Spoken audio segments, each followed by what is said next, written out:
தலைவர் அவர்கள் முதல் எங்களுக்கு ஒரு பிராடான ஒரு விஷன் சொல்லியிருக்காரு. மதசார்பற்ற சமூக நீதி தான் வந்து அடிப்படையாக கொண்டுதான் இந்த தேர்தல் அறிக்கை தயார்பட உள்ளது.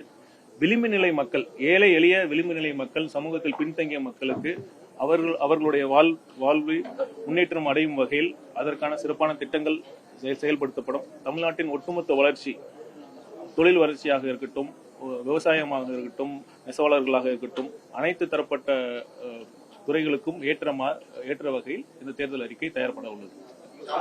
அதிமுக பொதுச் செயலாளர் எடப்பாடி பழனிசாமி ஒரு தேர்தல் அறிக்கையை வெளியிட்டிருந்தார், முதல் கட்டமா வெளியிட்டிருந்தாங்க. அதுல மகளிருக்கு 2000 ரூபாய் வழங்கப்படும் அப்படின்னு சொல்லியிருந்தாங்க. இன்னும் இந்த இருசக்கர வாகனத்துக்கு 25,000 மானியம் உள்ளிட்ட விஷயங்கள்லாம் சொல்லியிருந்தாங்க.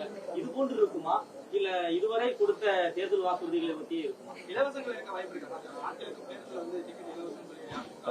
இலவசம் சொல்றதே தவறு. அது பொறுத்திருந்து பாருங்கள். தேர்தல் எந்த மாதிரி அம்சங்கள் எங்கள் தேர்தல் அறிக்கையில் இருக்கும் என்பதை தலைவர் அவர்கள் அறிவிப்பார்.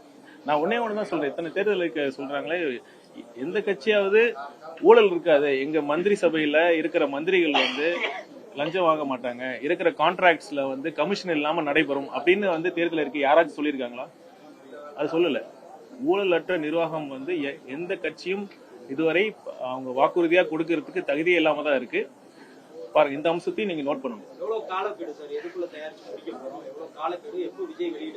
உரிய நேரத்துல வந்து வெளியிடப்படும். தேர்தலுக்கு முன்னாடி கண்டிப்பாக வெளியிடப்படும். தேர்தலுக்கு முன்னாடி கரெக்டான சமயத்துல வெளியிடப்படும்.